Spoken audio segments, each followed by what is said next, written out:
സമ്പത്തിൻ്റെ മനഃശാസ്ത്രം എന്ന ആശയത്തിൻ്റെ അടിസ്ഥാനത്തിൽ സമ്പത്തിനെ കുറിച്ചുള്ള കുറച്ച് ചിന്തകളാണ് നമുക്കിന്ന് ഉസ്താദിൻ്റെ ഭാഗത്തു നിന്നും അറിയാനുള്ളത്.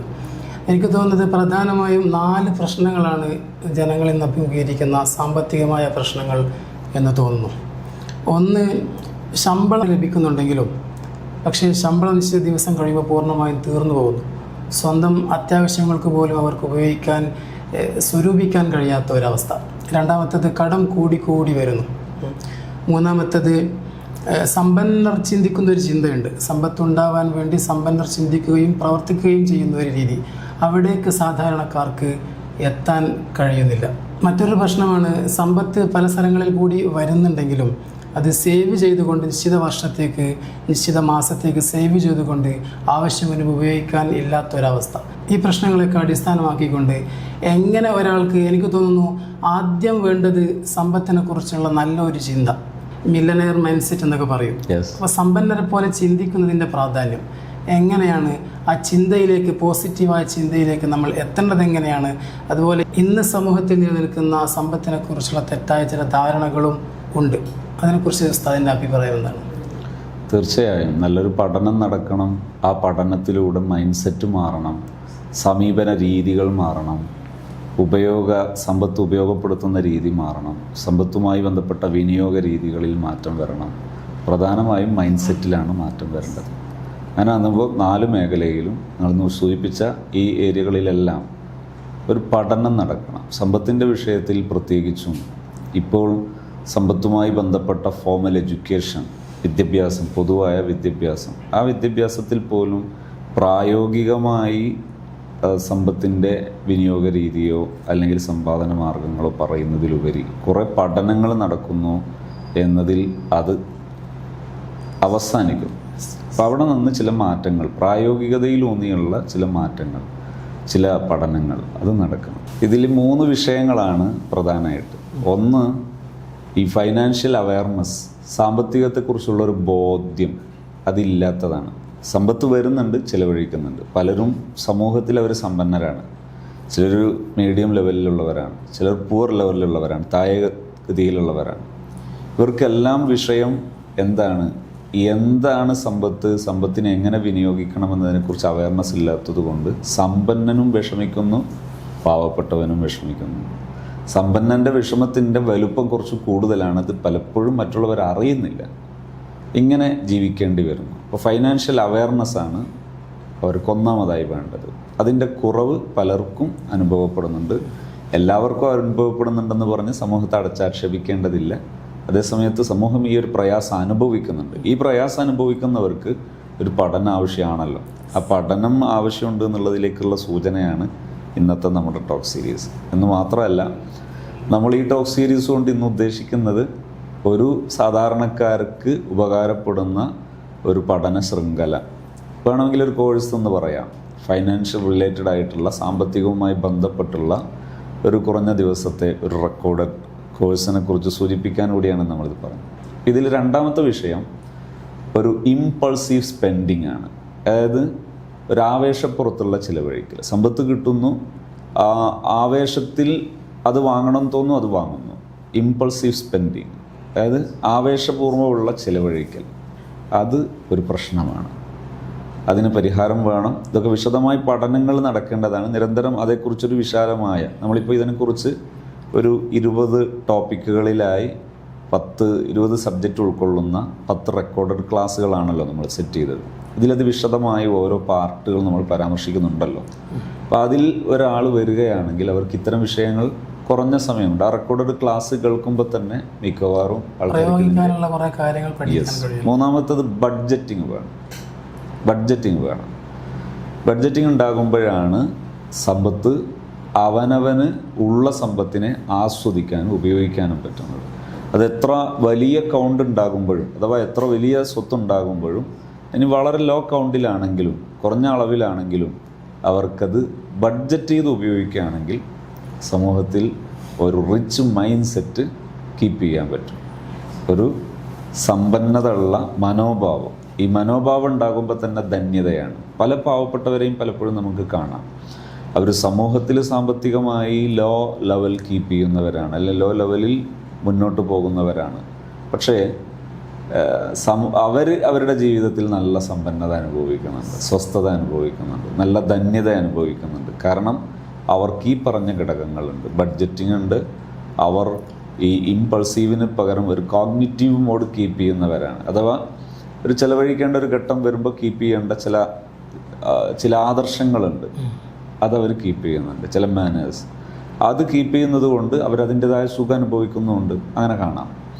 അപ്പോൾ അത് ഒരു സമൂഹത്തിന് പഠിക്കാൻ കഴിഞ്ഞാൽ ഏറെ ഉപകാരപ്പെടും. ഒരുപക്ഷെ നമ്മുടെ ഈ ഒരു ചിന്തക്ക് പിന്നിൽ കാരണം നമ്മെ സമീപിക്കുന്ന പലപ്പോഴുമായി നമ്മളോട് ഇടപഴകുന്ന ധാരാളം ഫാമിലീസ്, ആ ഫാമിലികൾ പല കാരണങ്ങളാൽ പലയിടങ്ങളിലും വിഷമം അനുഭവിക്കുന്നത് ഈ മേഖലയുടെ ഒരു അഭാവമാണ്. അഥവാ സമ്പത്തിനെക്കുറിച്ചുള്ള പ്രായോഗിക അറിവിൻ്റെ അഭാവം കാരണമാണ് അവർ വിഷമിക്കുന്നത്. അവർക്ക് ഏറെ ആശ്വാസമാകും ഇങ്ങനൊരു പഠനം നടന്നത്. അതാണ് നമ്മളിങ്ങനൊന്ന് തയ്യാറാക്കാനുള്ള ഒരു കാരണം. അതിൽ നജാഫ് സഖാഫിയെ പ്രത്യേകിച്ച് പ്രശംസിക്കുന്നു. ഒരു പഠനം സമൂഹത്തിന് ഉപകാരപ്പെടട്ടെ എന്ന് നമ്മൾ പ്രത്യാശിക്കുകയും ചെയ്യുന്നു. സമൂഹത്തിൽ ഇന്ന് പല ആളുകളും സാമ്പത്തികമായ പല ബുദ്ധിമുട്ടുകളും അനുഭവിക്കുന്നു. ഈ സമയത്ത് ഇസ്ലാമിൻ്റെ കാഴ്ചപ്പാട് എന്താണ് എന്നാണ് അറിയാനുള്ളത്. സമ്പത്തിനെക്കുറിച്ച്, സമ്പത്തുണ്ടാക്കുന്നു, സമ്പത്ത് ചിലവഴിക്കുന്നു ഈ വിഷയത്തിൽ ഇസ്ലാമികമായ കാഴ്ചപ്പാട് എന്തായിരിക്കും? സമ്പത്ത് എന്നത് ഒരു മനുഷ്യൻ്റെ ജീവിതത്തിലെ നിലനിൽപ്പിന് അനിവാര്യമാണ്. ഖിവാം, നിലനിൽപ്പ് എന്ന് പറയാവുന്നതാണ് സമ്പത്ത്. മനുഷ്യൻ്റെ ആവശ്യങ്ങളൊക്കെ നടന്നു പോകാനുള്ള ഒരു മാധ്യമമാണ്, വഴിയാണ് സമ്പത്ത്. ഒരുത്തന് ഭക്ഷണം കഴിക്കണം, ഈ സമ്പത്ത് അതിനുള്ള വഴിയാണ്. ആ സമ്പത്ത് ഉപയോഗിച്ച് ഭക്ഷണം വാങ്ങാം. അതുപോലെ ഒരുത്തന് വീട് വേണം, വീടുണ്ടാക്കാം. വാഹനം വേണം, വാഹനം വാങ്ങാം. സഹായിക്കാനൊരു ജോലിക്കാരനെ വേണം, അദ്ദേഹത്തെ ജോലിക്ക് വിളിക്കാം ശമ്പളം കൊടുത്തിട്ട്. ഇങ്ങനെ എല്ലാറ്റിനും ഉള്ളൊരു മാർഗമാണ് സമ്പത്ത് എന്നത്. അപ്പോൾ ആ ഒരു മാർഗം, അത് ഒരു മനുഷ്യൻ്റെ കയ്യിൽ അവനാവശ്യമുള്ളത് അവൻ അധ്വാനിച്ച് ഉണ്ടാക്കുകയാണ് വേണ്ടത്. അതാണ് ഇസ്ലാമിൻ്റെ കാഴ്ചപ്പാട്. അവൻ അധ്വാനിച്ച് സമ്പാദിക്കണം, അത് ഇസ്ലാം പ്രോത്സാഹിപ്പിക്കുന്നു. അങ്ങനെ അധ്വാനിച്ച് സമ്പാദിക്കുന്നതിന് പ്രതിഫലാർഹമാണ്, പുണ്യമാണ് എന്ന് ഇസ്ലാം കാഴ്ചപ്പാട് പ്രഖ്യാപിക്കുന്നു. സക്കാത്ത് കൊടുക്കുന്നത് പുണ്യമാണ്. സക്കാത്ത് കൊടുക്കാനാണ് ഇസ്ലാം പ്രേരിപ്പിക്കുന്നത്. സക്കാത്ത് കൊടുക്കണമെങ്കിൽ സമ്പാദിക്കണം. ആ സമ്പാദിച്ച സമ്പാദ്യത്തിൻ്റെ 2.5% ആണ്, 2.5%, 2.5% ഇതാണ് കൊടുക്കുന്നത്. പക്ഷെ അത് കൊടുക്കുന്ന ഒരു സിറ്റുവേഷൻ ഉണ്ടായാൽ പോലും അതൊരു സാമൂഹികമായ സാമ്പത്തിക സന്തുലിതാവസ്ഥയിലേക്ക് കൊണ്ടുവരാൻ ഒരു സമൂഹത്തെ സഹായിക്കും. ഇനി സമ്പത്ത് സക്കാത്ത് മാത്രമല്ല, സ്വതക്കയൊക്കെ പുണ്യമാണ്. അവിടെയൊക്കെ പരസ്പരം ആ സമ്പത്ത് പങ്കുവെക്കുന്ന മനോഭാവം വേണം. ഏതായാലും സമ്പത്ത് ഉണ്ടാകുന്നതാണ് ഇസ്ലാം പ്രോത്സാഹിപ്പിക്കുന്നത്.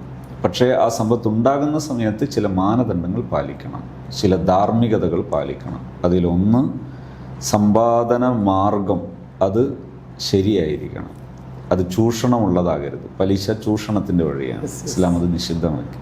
മറ്റുള്ളവരെ വഞ്ചിച്ചിട്ട് നേടരുത്, അത് ചൂഷണമാണ്, അത് ഇസ്ലാം നിഷിദ്ധമാക്കി.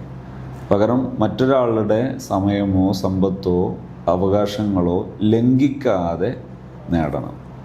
മറ്റുള്ളവർക്ക് ആവശ്യമായത് നൽകിക്കൊണ്ട് സമ്പത്ത് നേടുന്നതാണ് അതിൻ്റെ ശരിയായ വശം. അത് ലംഘിക്കുന്ന സമയത്ത് അത് നിഷിദ്ധമാണ്.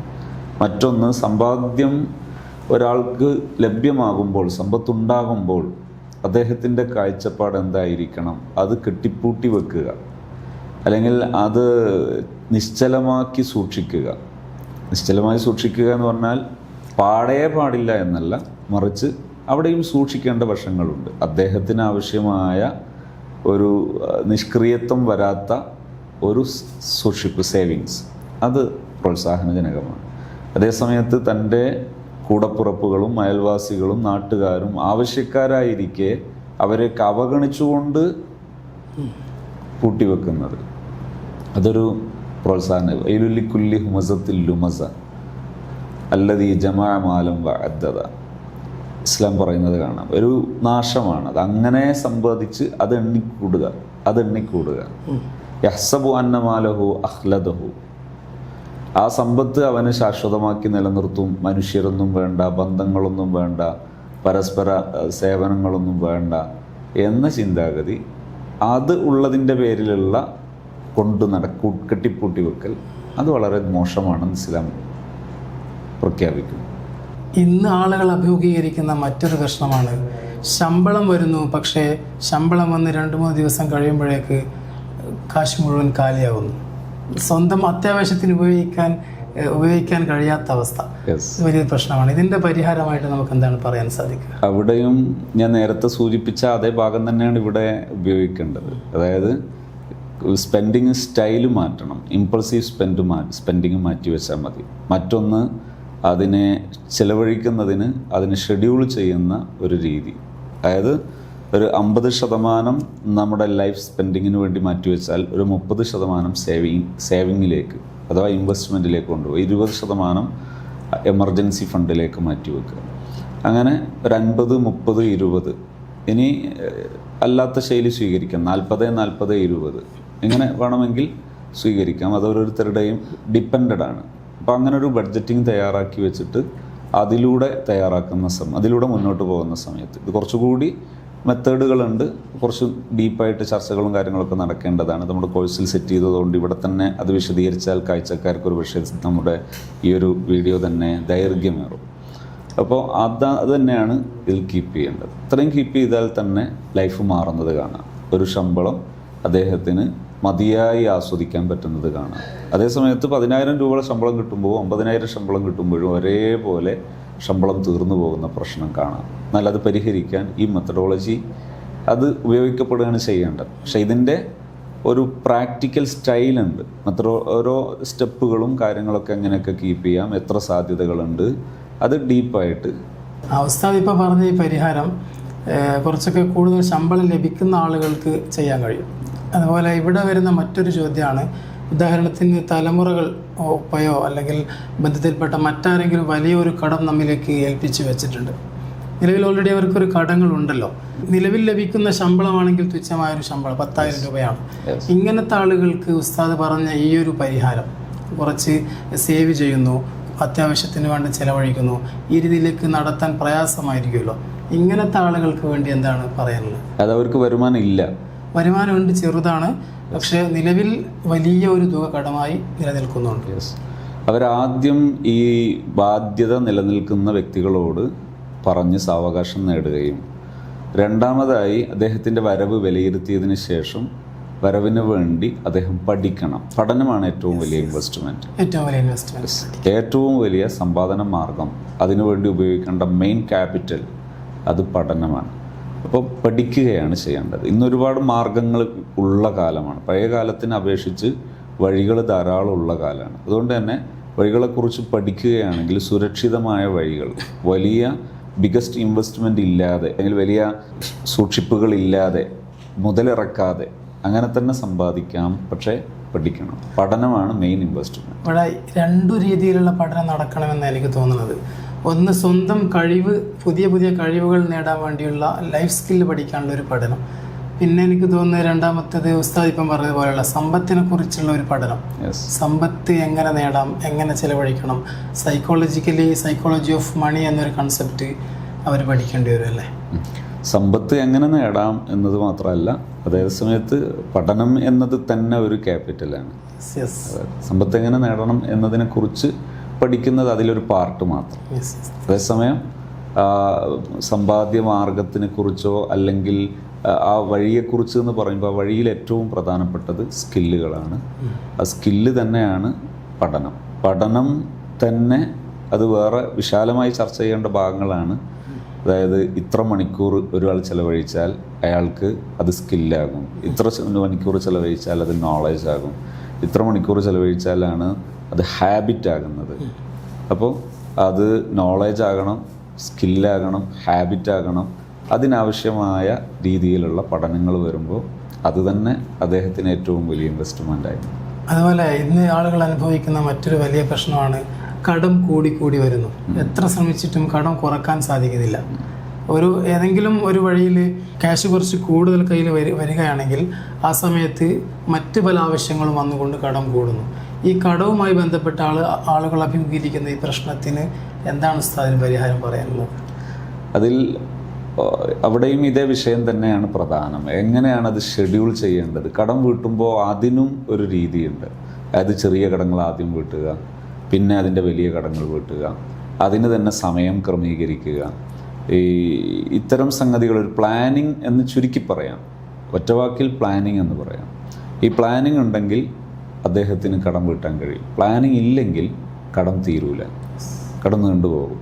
അപ്പോൾ ആ പ്ലാനിങ് എത്ര കാലം കൊണ്ട് വീട്ടണം എന്നുള്ളതിനെക്കുറിച്ച് പ്ലാനിങ് ഉണ്ടാക്കിയാൽ കടം നമുക്ക് വീട്ടാൻ എളുപ്പമാണ്. പ്ലാനിങ് ഇല്ലാതിരിക്കുമ്പോഴാണ് അതൊരു ലോങ് ടൈം, നമ്മുടെ ബാധ്യത അനുസരിച്ചുള്ള ലോങ് ടൈം ഉള്ള ഒരു പ്ലാനിങ് ആണ് വേണ്ടത്. അങ്ങനെ പ്ലാനിങ് ഉണ്ടെങ്കിൽ വളരെ ഭദ്രമായി നമുക്ക് കടങ്ങൾ വീട്ടാൻ പറ്റും. എനിക്ക് ഈ സംസാരത്തിൽ നിന്നും പ്രധാനമായും മനസ്സിലായ ഒരു ആശയം, പ്രധാനമായും ആളുകൾ പഠിക്കുക എന്ന വിഷയത്തിലേക്കാണ് വരേണ്ടതുള്ളത്. കടം കുറയാനാണെങ്കിലും സമ്പത്ത് നേടാനാണെങ്കിലും മില്ലനറി മൈൻഡ് സെറ്റ്, സമ്പന്നരുടെ ചിന്ത നേടാനാണെങ്കിലും പഠനത്തിലേക്കാണ് എല്ലാവരും വരേണ്ടതുള്ളത്. ഈ ഒരു പ്രധാനപ്പെട്ട ആശയത്തിൻ്റെ ചുരുക്കമായിട്ട് അവസാനം ഉസ്താദിന് എന്താണ് ആശയം കൈമാറാനുള്ളത്? അതിലൊന്നാമതായി ഇസ്ലാമിക് കോൺസെപ്റ്റ്, അതാണ് സാമ്പത്തിക നിയമത്തിലെ ഏറ്റവും മികച്ചു നിൽക്കുന്ന കാഴ്ചപ്പാടുകൾ. അത് നന്നായി പഠന വിധേയമാകണം. രണ്ടാമത്തത് അത് പ്രാക്ടിക്കലൈസ് ചെയ്യണം. ഈ രണ്ട് മേഖലയാണ് പ്രധാനം. ഒന്ന് പഠിക്കണം, രണ്ടത് പ്രാക്ടിക്കൽ ചെയ്യണം.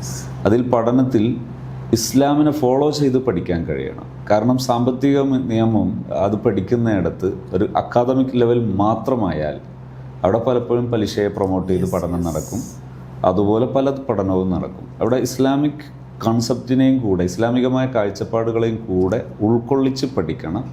ദെൻ അത് പ്രാക്ടിക്കൽ ചെയ്യണം. ഈ രണ്ട് ആശയങ്ങൾ നടപ്പിലാക്കാൻ ഒരുപക്ഷെ നമ്മുടെ സാധാരണക്കാർക്ക് സഹായകമാകുന്ന ഒരു 20 വിഷയങ്ങൾ, ഈ 20 വിഷയങ്ങളാണ് ഇതിൽ ഫോളോ ചെയ്യുന്നത്. ഇൻഷാ അല്ലാഹ് നമ്മൾ 10 ക്ലാസ്സുകളായാണ് അത് ക്രമീകരിച്ചിരിക്കുന്നത്. ഇൻഷാ അല്ലാഹ് അത് നമുക്ക് പ്രേക്ഷകർക്ക് ഇവിടെ പ്രദർശിപ്പിക്കാം.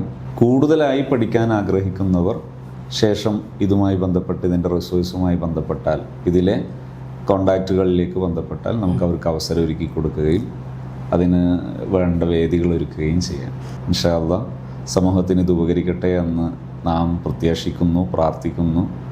ആ ഒരു അകമറിഞ്ഞ പ്രാർത്ഥനയോടെ ഈ ഒരു കോൺട്രിബ്യൂഷൻ, ഈ ഒരു വിഹിതം ഇത് സമൂഹത്തിൻ്റെ മുമ്പിൽ നമുക്ക് സമർപ്പിക്കാം. ഇൻഷാ അല്ലാഹ്.